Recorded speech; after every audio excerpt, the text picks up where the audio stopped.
అందరికీ నమస్కారం. ఈరోజు ఉదయం లేవగానే ఒక మంచి వార్త చూశానండి. చాలా, చాలా, చాలా సంతోషంగా, ఆనందంగా అనిపించింది. తెలంగాణ జర్నలిస్ట్ కేవీ రెడ్డిపై నమోదైన అక్రమ కేసులో విచారణను నిలుపుదల చేస్తూ ఆదేశాలు జారీ చేసిన గౌరవ హైకోర్టు. తెలంగాణ జర్నలిస్ట్ కేవీ రెడ్డిపై నమోదైన అక్రమ కేసులో విచారణను నిలుపుదల చేస్తూ ఆదేశాలు జారీ చేసిన గౌరవ హైకోర్టు. ఎందుకంటే హైకోర్టు వారికి కూడా అర్థమైంది, కక్షపూరిత చర్యల్లో భాగంగా కేవీ రెడ్డి గారిని అరెస్ట్ చేశారు, అందులో పసలేదు, కేవీ రెడ్డి గారు ఏ తప్పు చేయలేదని వారు భావించారు కాబట్టే విచారణను నిలపమని ఆదేశాలు జారీ చేశారు గౌరవ హైకోర్టు వారు. ఒకసారి ఏం జరిగిందన్నది వెళ్తే, హైదరాబాద్కు చెందిన జర్నలిస్ట్ వెంకట్రామరెడ్డిపై అక్రమ కేసు. సోషల్ మీడియాలో ఒక పోస్టు పెట్టినందుకు వెంకట్రామరెడ్డిపై కర్నూలు 4th టౌన్లో అక్రమ కేసు బనాయింపు. వెంకట్రామరెడ్డికి నోటీస్ ఇచ్చి స్టేషన్కు పిలిపించిన 4th టౌన్ సిఐ విక్రమ్ సింహ. వెంకట్రామరెడ్డికి సంబంధించిన సమాచారం లేకపోవడంతో అక్రమ నిర్బంధంపై హైకోర్టులో హెబియస్ కార్పస్ పిటిషన్ దాఖలు చేసిన కేవీఆర్ కుటుంబ సభ్యులు. హెబియస్ కార్పస్ పిటిషన్ను వెనక్కి తీసుకోవాలంటూ కుటుంబ సభ్యులకు ఫోన్లు చేసి బెదిరింపులు. ఇది 3 రోజుల క్రితం వార్త. సో ఏం జరిగిందో మనం వివరించాం. మనమంతా కూడా, నాతో పాటు మీరు ప్రతి ఒక్కరూ సపోర్ట్ చేశారు కేవీఆర్ గారికి.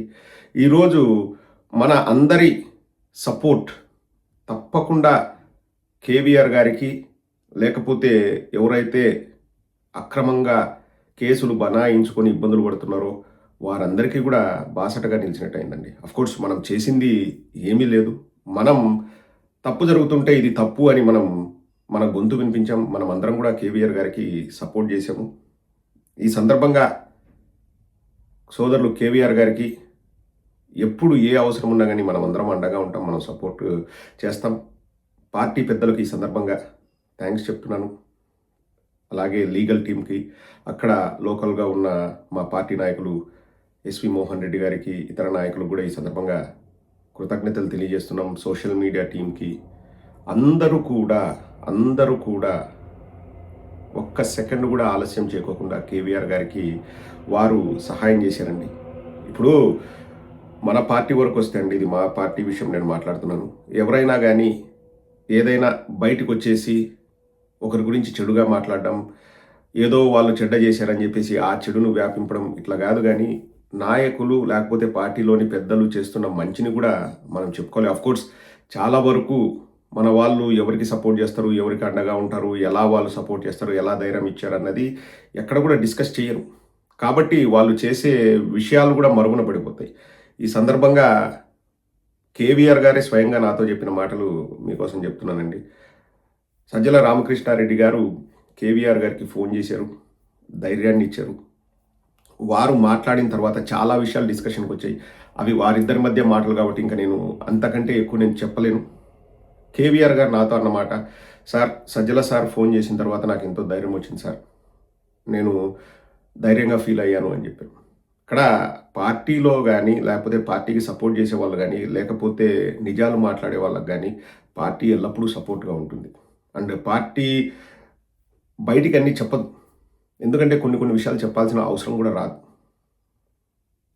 ప్రతి ఒక్కరికి సపోర్ట్ ఇస్తుంది, అండదండలు ఇస్తుంది.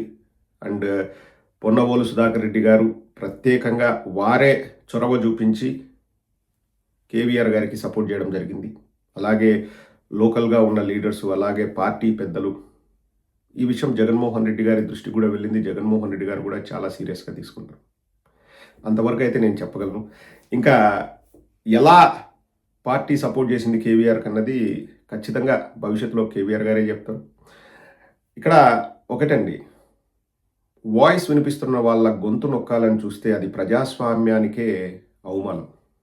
నేను ఒకటే ఫీల్ అవుతాను, ఇలా సపోర్ట్ చేయడం వల్ల మనకేమన్నా ఇబ్బంది అవుద్దా, మనం టార్గెట్ అవుతామా, మనల్ని ఇవన్నీ పట్టించుకుండే సీన్ లేదండి, అవసరం లేదు. ఒకవేళ ఇట్లా ప్రజాస్వామ్యాన్ని కాపాడడం కోసం కేవీఆర్ లాంటి సోదరులకు మనం సపోర్ట్ చేస్తే మనకు ఇబ్బంది వస్తుంది అంటే, అటువంటి ఇబ్బంది పడడానికి నేను ఎంతో హాయిగా, ఎంతో సంతోషంగా యాక్సెప్ట్ చేస్తుందండి. ప్రజాస్వామ్య విలువల్ని మనం కాపాడాలండి. తెలంగాణ యూనివర్సిటీ నుంచి, ఉస్మానియా యూనివర్సిటీ నుంచి గోల్డ్ మెడల్ సాధించిన ఒక జర్నలిస్టు పెట్టిన ట్వీటుని ఆధారంగా చేసుకొని పోలీస్ స్టేషన్‌కు పిలిపించి, కాళ్ళ మీద తొక్కి, రక్కి, కాళ్ళను ఎడంగా చేసి, కొట్టి, అమ్మనా బూతులు తిట్టాల్సిన అవసరమైతే మన ప్రజాస్వామ్య దేశంలో లేదండి. లేనే లేదు. కేవీఆర్ గారి దగ్గర ఎవరెవరైతే ఇలా చేశారో ఆ పోలీసుల పేర్లన్నీ కూడా మా పార్టీ వాళ్ళు నోట్ చేసుకున్నారు. ఇంతకంటే నేను ఎక్కువ మాట్లాడదలుచుకోలేదు. ఎందుకంటే ఒక ప్రజాస్వామ్య దేశంలో ఒక జర్నలిస్టు తన అభిప్రాయాన్ని వ్యక్తపరిస్తే పక్క రాష్ట్ర జర్నలిస్టుని అక్కడ కేసు పెట్టకుండా ఇక్కడ నంద్యాలలో లేకపోతే కర్నూలు వేరెవర్ ఇట్ ఈస్ మన కర్నూలు డిస్ట్రిక్ట్లో ఒక మహా న్యూస్కు చెందిన ఒక ముస్లిం రిపోర్టర్ చేత కేసు పెట్టించి మత విద్వేషాలని రెచ్చగొడుతున్నాడు ఈ వ్యక్తిని కంప్లైంట్ ఇప్పించడం ఇంకా ఈ దేనికి సంకేతం అండి?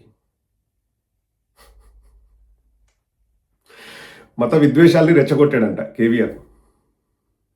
నాకు తెలిసి ఆ మహాన్యూస్ వంశీ ఏదో శివరాత్రికి పూజ చేస్తే షూ వేసుకొని నిలబడ్డాడు అని చెప్పేసి ఏదో ట్వీట్ పెట్టారంట. Tweet of post whatever it is, that is the main reason.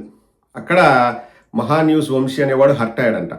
వాళ్ళ పార్టీ అధికారంలో ఉందంట ఎక్కడ, ఆంధ్రాలో.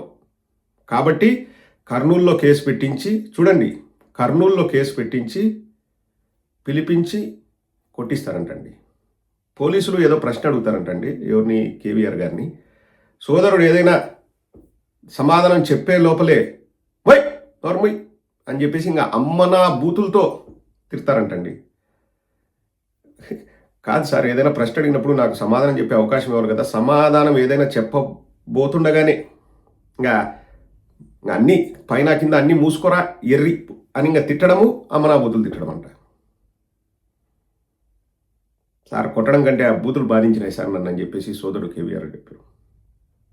ఇది తప్పండి. ఇప్పుడు మనం ప్రజాస్వామ్యంలో ఉండేది ప్రజాస్వామ్య విలువల్ని కాపాడడానికి. ఇప్పుడు అతను మాట్లాడింది తప్పు అంటే కోర్టులో కేసు వేయచ్చు. ఎందుకంటే నిర్ణయాలు, జడ్జిమెంట్లు జరిగేది కోర్టులో, పోలీస్ స్టేషన్లో కాదు. పోలీస్ స్టేషన్లో ఎంతవరకు, పోలీస్ స్టేషన్ ఉండేది శాంతి భద్రతలు కాపాడడానికి, అక్కడ ఎటువంటి అవాంఛనీయ సంఘటనలు జరగకుండా చూసుకోవడానికి పోలీసులు ఉన్నారు. We respect that, we salute there hard work.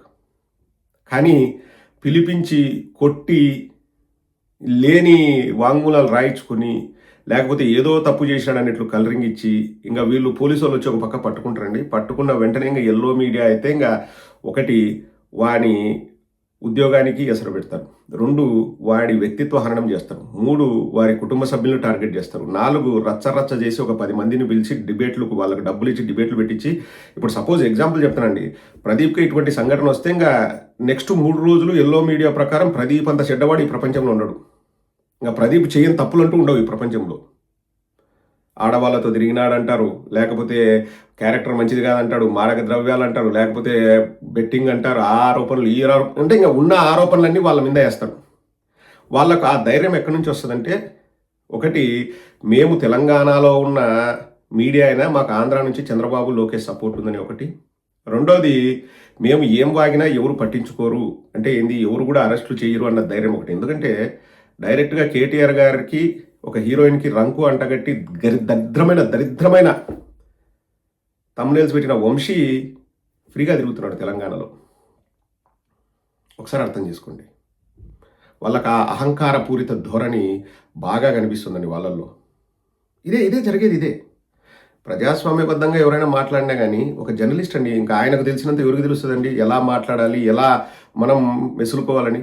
Osmania university నుంచి గోల్డ్ మెడల్ సాధించిన జర్నలిస్టుని తీసుకెళ్ళి కొట్టి ఏదైనా ప్రశ్న అడిగితే సమాధానం చెప్పడం మొదలు పెట్టగానే ఇంకా కింద మూసుకుంటారు కదండి ఎర్రి, ఇంకా స్టార్ట్ చేసి అమ్మ నా బూతులు అంట. ఎందుకు పడాలండి? దేనికోసం పడాలా? అంటే ఇప్పుడు మా దగ్గర అధికారం ఉంది, తిట్టడం కొట్టడం మా హాబీ అని చెప్తున్నాను కదండి, మళ్ళీ చెప్తున్నాను కదా. ఇంకా నారా లోకేష్ గారు ఇలానే చేసుకుంటూ వెళ్తే రాజకీయంగా తన పరువు తను పోగొట్టుకుంటున్నాడు, రాజకీయంగా ఉనికినే కోల్పోయే ప్రమాదం ఉంది. ఇది చాలా డేంజరస్ గేమ్ అండి. అవతల వాడిని కొట్టి, అవతల వాడిని తిట్టి నేను సునకానందం పొందుతా అనే ఒక మైండ్ సెట్ నారా లోకేష్‌కి ఉంది చూడండి. Very, very, very dangerous and also very pathetic, disgusting and horrendous. చాలా గలీజైన మెంటాలిటీ అండి అది. గలీజ్ మెంటాలిటీ అది. నారా లోకేష్‌కి అర్థమవుతుందని చెప్తున్నా. ఇదేం నారా లోకేష్‌ని ఈరోజు నేను తిట్టడం వల్ల నాకు కొత్తగా వచ్చేది లేదు. నారా లోకేష్ ఊడేది లేదు. కానీ సమాజంలో నిన్ను ఎంత దరిద్రంగా చూస్తున్నారో నారా లోకేష్ ఒకసారి ఆలోచించుకో అని చెప్పడానికి చెప్తున్నాను. బట్ ఎనీహౌ సపోర్ట్ చేసిన ప్రతి ఒక్కరికి పేరు పేరున థ్యాంక్స్ చెప్తున్నాను. అండ్ సోదరులు కేవీఆర్ కూడా ఉదయం నాకు మెసేజ్ పెట్టి నాకు థ్యాంక్స్ చెప్తామని నాకు ఒకటే అనిపించిందండి. మేము ఏం చేయలేదు. అది మా బాధ్యత. అంతే తప్ప మేమేదో నీకోసం మేము ఎక్స్ట్రా ఎఫర్ట్ పెట్టి చేసామనేది ఎక్కడ లేదు కేవీఆర్. మనమంతా ఒకటి. రేపొద్దున నువ్వు మమ్మల్ని విమర్శించినా మేము ఎక్కడ కూడా దానికి కౌంటర్గా మేము మాట్లాడదాం తప్పితే నువ్వు మమ్మల్ని విమర్శించావు కదా, నిన్ను నాశనం అవ్వాలని కోరుకోవడం అదంతా చెయ్యము. బట్ జర్నలిస్ట్గా మీరు మీ విధులను మీరు నిర్వర్తిస్తున్నారు. మా మీద విమర్శలు చేసినప్పుడు మేము మళ్ళీ ప్రతిగా విమర్శలు చేస్తాం. అంతే తప్ప మనిషిని తిట్టాలి, వాడిని అమ్మనాభూతులు తిట్టాలి, వాడిని స్టేషన్కి తీసుకొచ్చి కొట్టాలి అనే ఆలోచన అయితే మేము కానీ మా పార్టీ కానీ ఎప్పుడు చేయదు. అండ్ సపోర్ట్ చేసిన ప్రతి ఒక్కరికి ఈ సందర్భంగా థ్యాంక్స్ చెప్తున్నాను. కేవీఆర్ గారు, వి సపోర్ట్ యూ.